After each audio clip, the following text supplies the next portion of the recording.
Hello and welcome to Cardiff City World. My name's Pan, aka the Greek League. Just doing a short podcast as we've had a big announcement at Cardiff City. Thankfully, after the last few days of dilly-dallying, we finally got it over the line, and Bulut is Cardiff City's manager, signing on a 2-year contract. Fantastic news, I think, for the club, and now we can look forward to the new season with a manager in place and new signings coming. So let's look back at Bulut in terms of coming to the city last year, pre-Bulut as well, and what we're going to be looking at moving forward. So before Bulut took over, obviously we had Hudson in charge, Dean Whitehead for a short spell, and Lamucci ended up just staying up. And obviously morale amongst fans was, pretty low to say the least. So Bulut's come in, no one knew who he was. Obviously Dalman recommended him to Tan, and he hit the ground running. We were in a fantastic position halfway through the season. Obviously, the second half of the season wasn't so good, but you can't say that he hasn't improved the team with limited resources. So, obviously Tan was the decision maker, and he felt that obviously, in terms of getting a manager, he wanted to make sure that he was happy with the deal before anything was done and dusted. I think these negotiations have been going on for the last 2 or 3 weeks.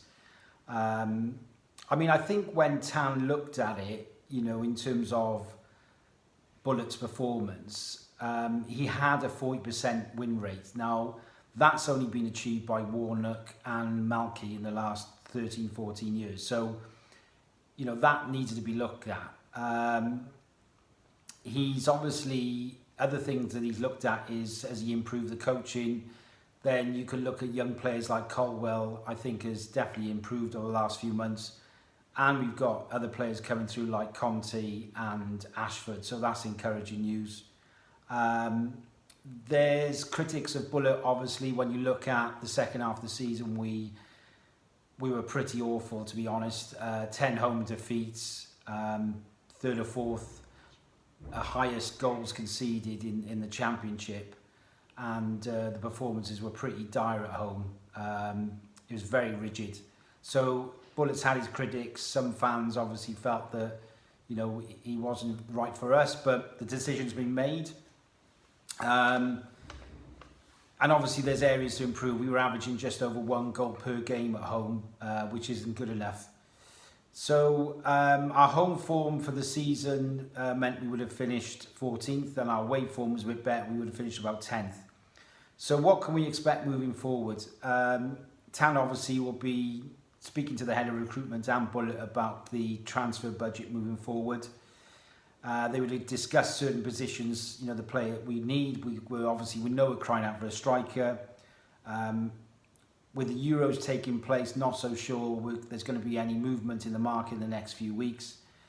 I think there's a few issues with certain players like, Callum Robinson. I think obviously they may look to ship him out unless obviously things have improved with his attitude, etc. So it may be a difficult one to get him out because of the salary we signed him, the fee as well.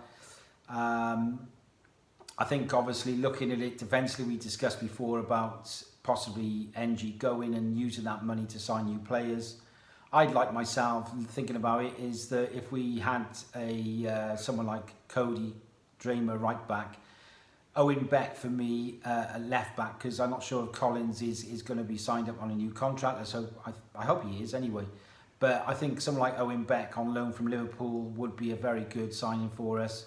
And we discussed before about keeper coming here instead of Phillips, obviously, who's gone back and his wages are too high probably. He's on a free transfer keeper if we can get him, but there'll be a host of clubs after him. I mentioned about some other players like Rabi Matondo of Rangers, who could be a good signing for us on a possible freeze, Cardiff boy.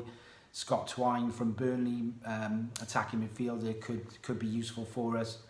And there's a guy called Sam Larsson who plays in Turkey, Swedish guy, who's out of contract. Who, again, these type of players, I'm sure there'll be plenty of players we'll be looking at in the forward position. Kiefer Moore might be on the agenda, but I'm not sure that Ipswich will likely sign him. And another interesting one is Chris Wood of Forest, who's out of contract, age 32.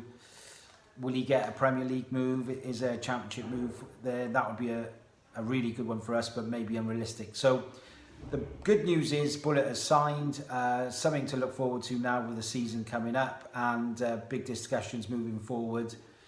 James Rowbury, who was at Cardiff before, went to Newport, has come back as assistant manager. So, and I think Tan really likes him. So the structure's improvement, with obviously we've got new analysts coming in as well from Cheltenham. So things are moving forward. I think we're progressing off the field, so that's encouraging.